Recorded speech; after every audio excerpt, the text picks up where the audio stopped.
Hi, I'm Eleanor. Literacy for Littles is the program that I run to support little ones from early years age up to the end of Key Stage 1 to love reading and writing, to feel confident and to enjoy it, and obviously to improve their knowledge. Now, today I want to talk to you about the jump to Year 1. And this is something I hear quite a lot from parents, is how difficult their little one is finding this jump from reception to Year 1. Now, receptions across the country, across the world, if we're talking international schools as well, they can be quite different. Some receptions are super free flow, and your child won't have had very much structure at all. And obviously, there are benefits to all of these different kinds of ways of doing things. And then you can have a very structured reception. And then you can have like a nice medium. Personally, I'm a fan of the medium, the in the middle kind. So your child has plenty of input, which means they can make a lot of progress in the year, and it means that they don't find the changeover to Year 1 such a shock. But it still allows them lots of time to play and explore, which is such an important part of the early years curriculum. However, we're not here to talk about reception today. So if your child has come from reception into Year 1, then however really their reception class was structured, they're probably going to find it a bit of an adjustment, unless they were in a really structured reception, but they just aren't very common at all. So when they go up to Year 1, there's a lot more sitting, there's a lot more structured teaching, there's a lot less play. Now, some schools do a transition period where the first term or two is set up far more like early years, and others, they just go straight into it. Bang, this is Year 1 style, this is how you're going to be learning for the next however many years. Now, of course, the transition can be really great, having a transition, or even there are a few schools that do like a very play-based Year 1. It's still relatively unusual though, but it is becoming a little bit more common. The thing is, there are benefits to whichever way a school chooses to do it, and different setups will suit different children because, of course, they're all different, aren't they? And they learn differently and they develop at a different pace. Now, some children who struggle to focus might actually find that going into Year 1, where it is more structured, it makes it easier for them to focus, because if they're working on an activity in an early years classroom, there's a lot of other stuff going on, and they might well be trying to do a focus activity with their teacher, but at the same time there's like dinosaur play over there, and then there's some sand over there, and there's a lot going on, and they can't, that's just too much for them. Some kids will be fine doing that, others won't, and that's okay. But it does mean that those who have struggled in reception to do those sort of focus activities that are going to help them learn to read and write and be able to do maths, the quieter Year 1 classroom, where everyone is doing pretty much the same thing at the same time, they're not having that sort of envy over what's going on over there, and they're able to just focus more on the task because there is nothing to distract them. And of course it is quieter as well. Year 1 classroom, they are generally should be a little bit quieter because you haven't got all these different kinds of play going on at once. You've got children who may well be into a discussion or having some quiet learning time, but it is overall a quieter time for learning. And some children, they learn much better in a quieter environment. They find it less overwhelming. And then, of course, I always think it's unfair that we think sometimes that, children who struggle to focus or who really need lots of play, now that's really important, but as well as getting in their early years at school, play is something they should be getting at home as well. So as they go into Year 1 and then Year 2, that structure, that time to learn a little bit more, it should be easier to cope with. And some children, it just really suits them, They're super on it to read and write or do maths or learn about history and geography and write about it. It's not fair to discount them. They will settle into it really well. So lots of different kinds of things going on there. What year one does bring, apart from this change in the dynamic of how the classroom is set up, is this like quite a big push on phonics. Now, you might have heard of the phonics screening check that happens at the end of year one, and they've actually just raised the expectations. So this academic year, the 2025 year, 2025, 2026, oh my goodness, where does the time go?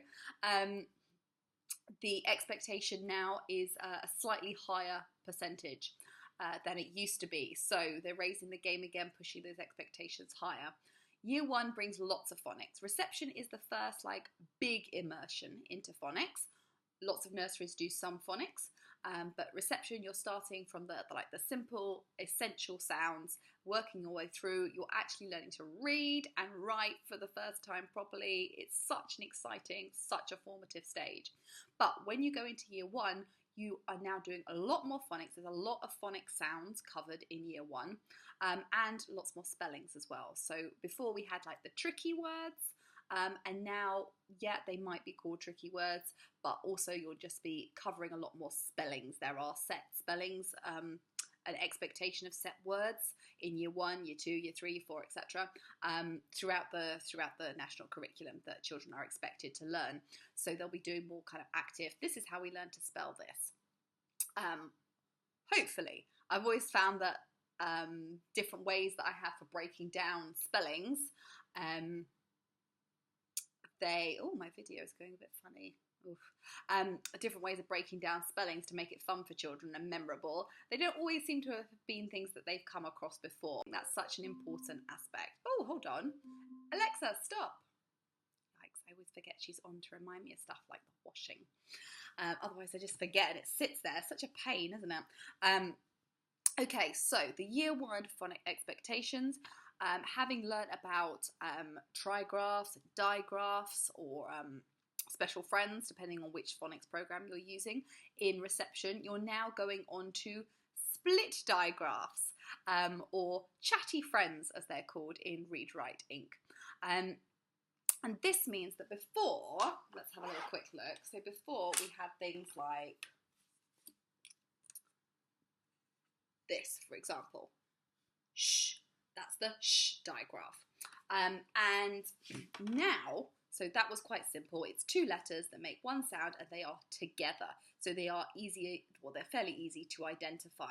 But now we are splitting some of those up and learning them separately. Split digraphs. So for example, this is the split digraph here. Ute, cute. And there will also be other digraphs, and also the single letter sounds that you've learnt before. So for example, like ah, there's that focus on learning it as ah, but now they will start to learn that ones like that can also be pronounced as a, or g can be g, but it can also be j. So there's lots of stuff to cover in year one, and the pace is, well, pacey. They really crack through it.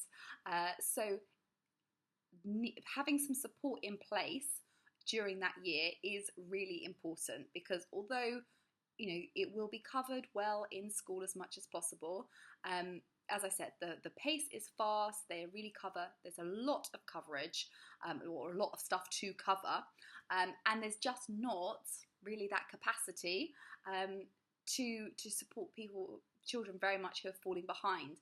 Often the way it will go is children who are very much, you know, struggling, and maybe they haven't got a handle on their reception phonics, or, you know, they're maybe part the way through learning reception phonics because it just didn't click for them yet, which again is okay. They will be getting support.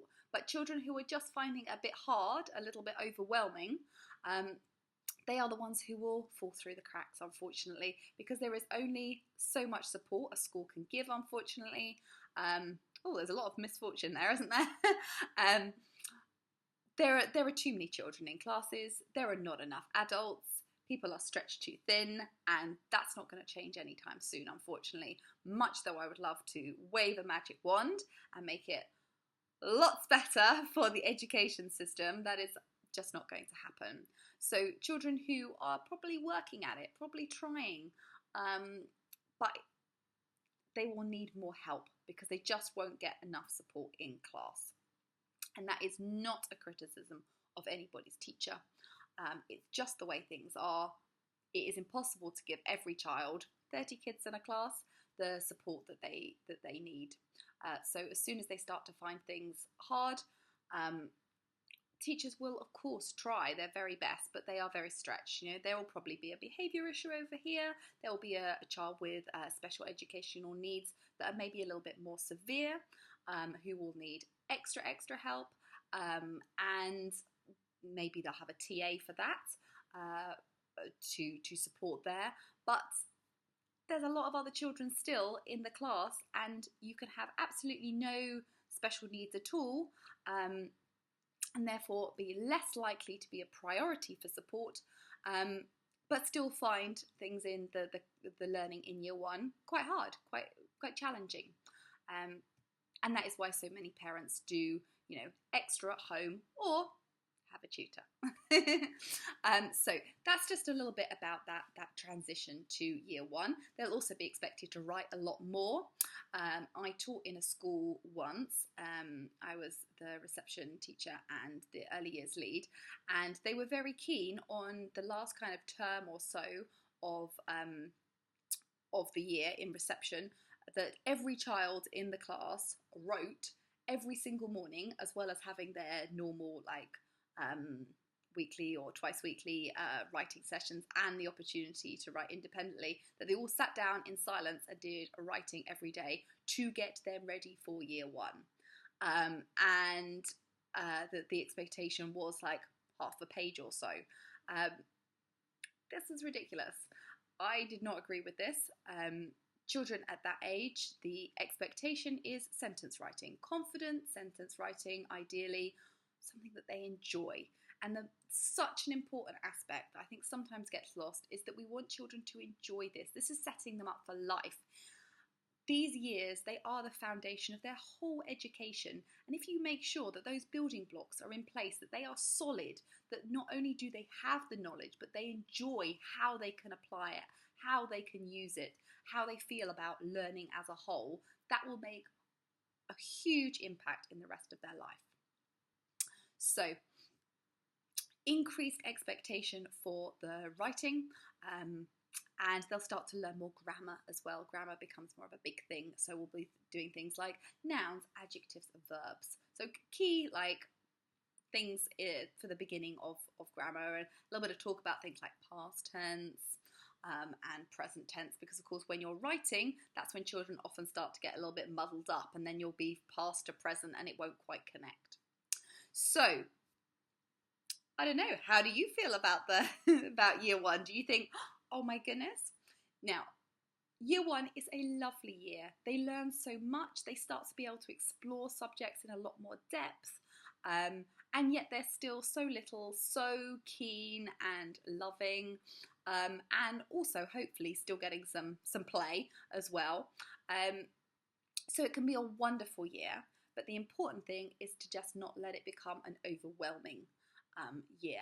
And then towards the end, of course, that's when the phonics screening check is happening. So there will be a big push towards that. And it's unavoidable that in schools there's a lot of work towards that, because those results, they matter to the school. You know, that's beyond their control. That's part of how schools are judged. So they will put a lot of oomph into that. But this means that sometimes it can get a bit boring, you know? Like practicing phonics lots and lots and lots is not the most thrilling for children, and it's not like the best way to get them really into literacy. So hopefully they will still have a good amount of other literacy going on, but that is often where I find coming in and making things fun and keeping that interest and that understanding of the wonderful world of literacy can be like a real boon of tutoring. So there we go. I hope you have found this helpful, and if you are interested in help so that your little one feels empowered to read and write with confidence and enjoyment in a nurturing and fun environment, then drop a comment and book a call. Yeah, the link's below. Bye.